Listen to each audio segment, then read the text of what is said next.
Magandang araw mga kaibigan. Bigyan natin ng reaction, opinion itong post ng Vox Populi ng SMNI News ito. Pahayag ni Mr. Lito Banayo, isang political strategist, sa kanyang analysis. 4 hanggang 5 sa mga majority senators ay boboto para sa acquittal or abstention sa impeachment ni VP Sara. This is good news. Pakinggan natin siya. Yung prosecution, ang target nila, kumbinsihin ang tao na masamang tao si Inday Sara. Yung depensa pool. Depensa, defending based on legal precepts. No? Ang problema, hindi naman, ako tingin ko, siyempre hindi makakapagsalita si Sen. Robin, but ang tingin ko yung mga senador, hindi lamang yung minoriya ngayon na may simpatya. Doon sa article na yon kay Vice President Inday Sara, merong mga nasa mayoriya na nabuisit doon sa testimony nung dalawang, yung si Lotong at sino yan, yung mas ninauna, lalo na nung kay Matibag. Kasi halatang nagdo-drawing nagbobola Diba? Nag-iimbestiga ka ng napakataas na opisyal, pagkatapos mali-mali yung affidavit mo, mali ang pecha. Hindi mangyayari yun You have to be very thorough. Hindi pwede yung pawardi-wardi ang imbestiga. NBI ka Kung pulis patola ka, baka maniwala pa ako. NBI ka, di ba? Kaya ako, tingin ko dyan sa article na yan, hindi lamang yung minority. May mga siguro 4 o 5 doon sa majority na hindi boboto dyan sa... At yung prosecution, Okay. Ang sinasabi niya, yung unang article na deliberate na yung grave threat. 4 o 5 na mga majority senators boboto pabor kay VP Sara. So sino? Hindi naman niya pinangalanan. Kaya ako, sa sarili kong opinion lang din ito, may masasabi akong 4 na ang boto nila posibleng acquittal or mag-abstain. So sino yung 4 na nakikita kong majority senators? Subiri. Dahil mulat sa poll, sinasabi ni Senator Subiri na against siya sa impeachment ni VP Sara.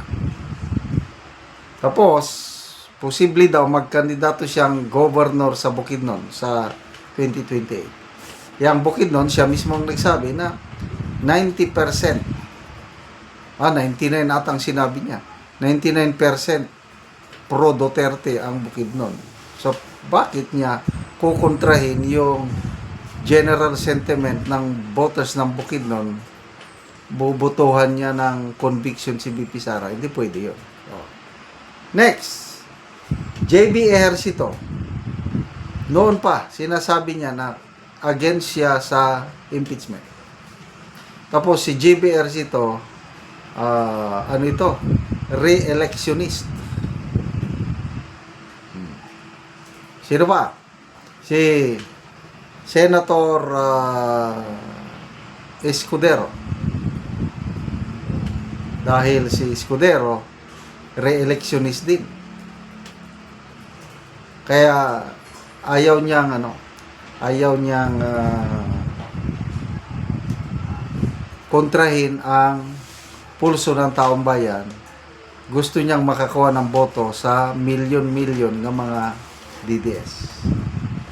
So, yung mga sigurado na boboto ng conviction, alam na natin, yung 3 dilawan.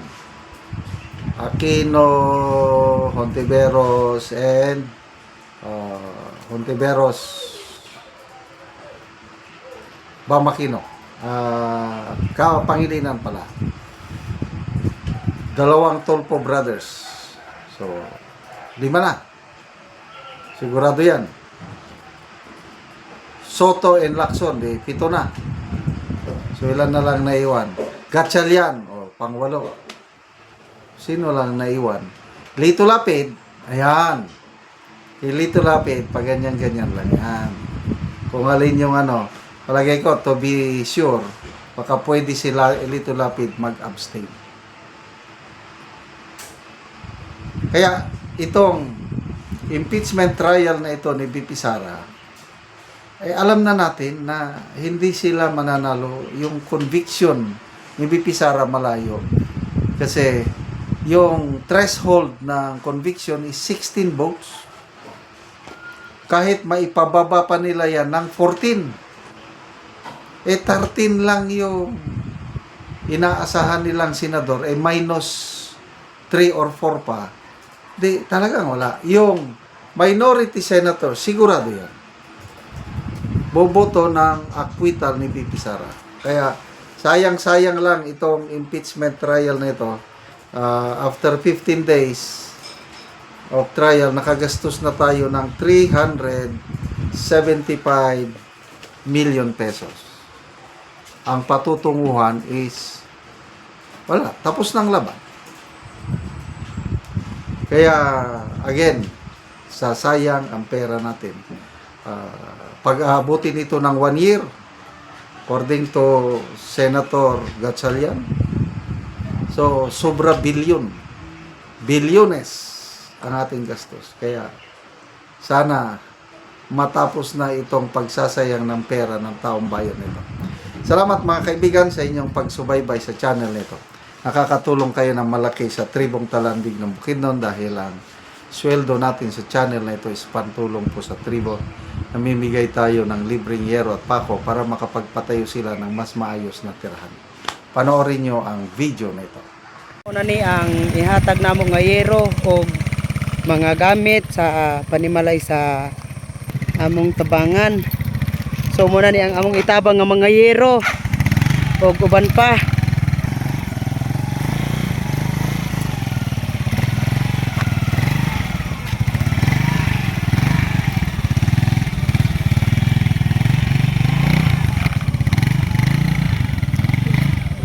Karon abot magyod.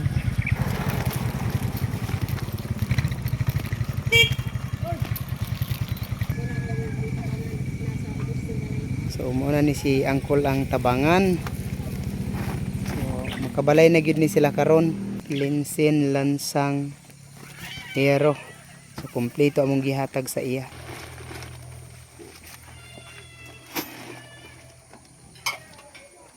Bawa na yan.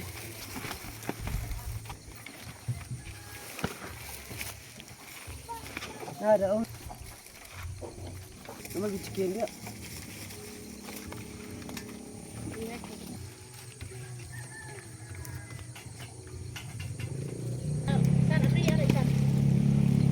So karon ihatod na gyud sa panimalay ni Angkol ug ni Ante ang among gitabang sa ilaha. So makabalay na sila og doon na pod may gihatag nga mga makatabang sa ilaha nga para sa ilang kahimtang. Payag.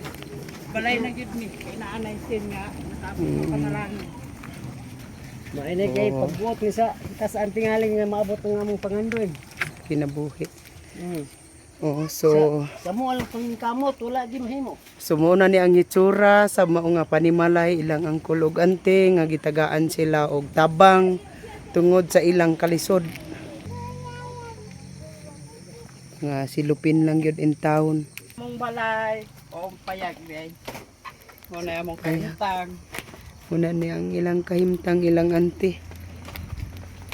Taon among atop Ilang kaldero isa ra ka buok. wala gyud. At gyud kay sa Ginoo nga naara gyud nakaabot sa amo nga tabang nga wa namo damha nga karong adlaw gyud. Naara gyud ay naluoy sa amo nga sa amo kahimtang ay amin sa adlaw to mangita taon ako. Salamat kayo te. Salamat